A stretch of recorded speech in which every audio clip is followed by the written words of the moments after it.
تبارك الذي نزل الفرقان على عبده ليكون للعالمين نذيرا. زمورونو دا پیغمبران چې څونه راغلي دي او الله سبحانه و تعالی چې څونه کتابونه آسماني را لېږلي دي، دې کې د روپو د ګټلو چل نه ښیي چې فلاني ته به څنګه سرمایه‌دار کېږي. د هغې څه طریقې ښودلې دي، خو مقصد د پیغمبرانو دا نه و. مقصد د پیغمبرانو دا نه و چې مخلوق کې جنګونه ونښلي، دا مقصد د پیغمبرانو نه و.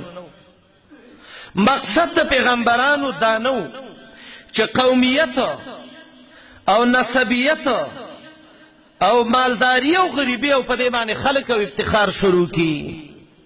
رسول الله علیه وسلم با دا خبرې رسته کولې. ابو ذر غفاری دے رضی اللہ عنہ، جندب ابن جنادہ وہ مسلمان، یا ابو ذر ابن جندب بن جنادہ یا جندب ابن سکن پنوم بانے سب سیری لکھی، دا وہ مسلمان دے. ابو ذر رضی اللہ عنہ ہوئی امام بخاری معلقاً دا لفظ راوڑے دے، یا ابا ذر انکا امرؤ فیک جاہلیہ. یو ځل ابو ذر رضی اللہ عنہ د لنګ باندې بلال رضی اللہ عنہ خپکې خدا مرګري کله وشي دسی.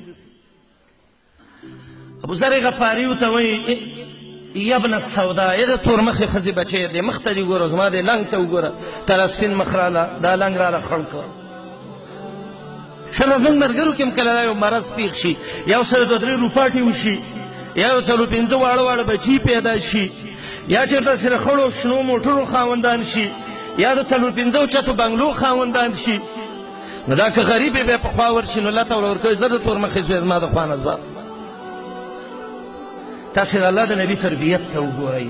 قسم په الله د دې صحابه وي داسې تربیت کړی و، زما دې په رب العالمین قسم چې سړی د دوی په سیرت کې وګوري والله چې عقل ورته حیرانېږي. عقل انګریز کتاب لیکلی دی چې دنیا کې لوی انسانان څوک تیر شوي دي، نو سر فهرست نوم د محمد رسول الله لیکي صلی الله علیه وسلم. والفضل ما شهدت به الاعداء. الحمدلله خدای چې الله د داسې ښایسته پیغمبر امتیان ګرځولي. اللهم لك الحمد حمدا کثیرا ولك الشکر شکرا جمیلا. الله دې خوشحاله شي، ډېر لوی احسان یې والله کړی دی، بې حده ډېر لوی احسان. ابو ذر رضی الله عنه مشر لا پکاري چې داسې ملګري تربیت وکړي. تربیت به کوو که نه د خیره سره یو بل ان شاء الله. ابو ذر رضی الله عنه ته وایي ته راشه، رسول الله ته وایي ورته وایي ابو ذر هغه وایي څه وایي؟ وایي انک امرؤ فیک جاهلیه. ابو ذر ګوره هغه د جهالت هغه مردار بوی دی د ذهن نه نه دی وتلی. اوس هم دا د جهالت خبرې کې که ستا د مور مخ سپین شه او د ده د مور مخ تور شه، نو ستا د مخ د مور او د دې د مخ د مور په یو بل څه فضیلت دی؟ الله خو ستاسې توروالي او سپینوالي ته نه ګوري، دا اوس د رنګونو کارخانه نه ده. ولکن ینظر الی قلوبکم، الله هم زړه ته ګوري چا کې ډېر ایمان دی. صحابه هم بیا ډېر هوښیار خلک وو، هغوی به تربیه باندې پوهېدل. موږ خو داسې زمانه کې یو زما ورونو، الشاطبي صاحب لیکلي دی اعتصام کې، وایي صارت البدعة سنة والسنة بدعة. بدعت راته سنت شو او سنت راته بدعت شو. وصار المجنون صحيحا والصحيح مجنونا. لیوني ته خلک روغ وایي او روغ ته خلک لیونی وایي. داسې عجیبه زمانه ده. هغه وخت د تربیې زمانه وه. ابو ذر غفاري بلال ته وایي راشه بلاله، ما ته څنګه وویل د تور مخې ښځې بچی؟ هغه ویله وایي ما ته یې مې ووایه. هغه وایي زه څه له وایم؟ ابو ذر رضی الله عنه ښکته راپاڅېد او دا خپل مخ یې راواغسته او په خاورو باندې وسولو. بلال ورته وایي ما بخلی مې. ابو ذر ورته وایي انشد برب الکعبه، زما د کعبې په رب قسم کوم زه دې نه بخم، ته خو ما بخي که نه. ته ودرېږه دا جهالت هم د ځان نه زه وباسمه. ابو ذر له څه پکار دي چې مسلمانۍ کې د بلال غوندې سړي ته وایي د تور مخې ښځې بچی ده، ولې داسې وایي؟ ورته وایي راشه قسم په الله ابو بلاله جنګ د سکوم کنه چې څه ته وایم به عملي کې. ابو ذر رضی الله عنه مخ په خاورو پورې مږي، د بلال دا خپې په خاورو ککړه کړه او بیرته یې وله دا توره خپه راواغسته او په دې خپلې خولې او د مخ پورې راښکله. ورته وایي ځه او بیا ځان ته وایي ابوذر د جندب بچی په کفر کې وی الله مسلمان کې اوس ته نه جهالت ووته او که نه ونه وته چې تا ته اوس هم پیغمبر وایي انک امرؤ فیک جاهلیه. داسې تربیه محمد رسول الله صلی الله علیه وسلم کړې وه. جابر وایي ما کنځله وکړه، وایي ما ته ویل لا تسبن احدا، چې چا ته بیا کنځله ونه کړي. جابر ابن عبدالله وایي زما د په الله قسم چې ما سپي او خر ته هم بیا کنځله نه ده کړې. تربیت اغوستونکي خلک وو. صحابي وایي ما مری وو، هغه چغې کړې د الله دپاره مې پرېږده او ما پې بیړه بوته.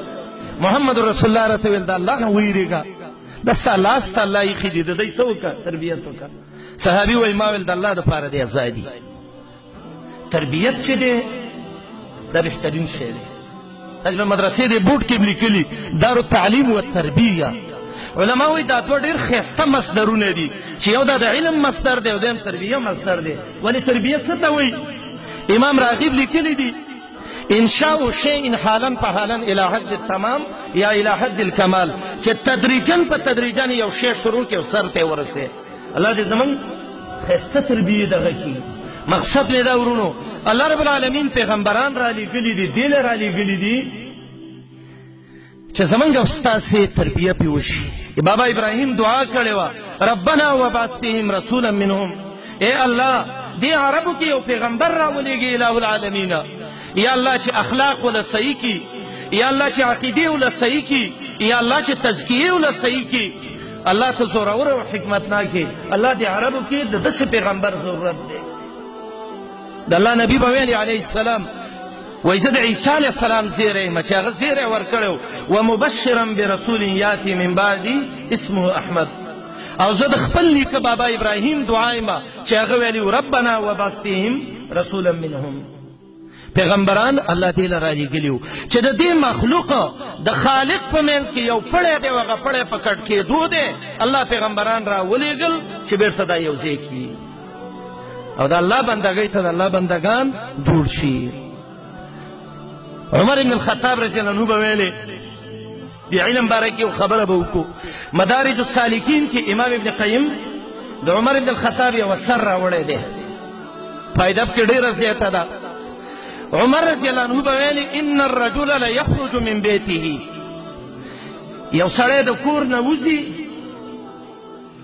وعلیه من الذنوب مثل جبال تهامه، د تهامې د غرونو عمره د ګناهونو پیټې جمع کړي. د کور نه چې دا سړی راوځي ګناهونه یې دونه ډېري ته به وایې دا د تهامې غرونه دي. عجیب اثر دی، ورونډې نه به لږه فایده الو.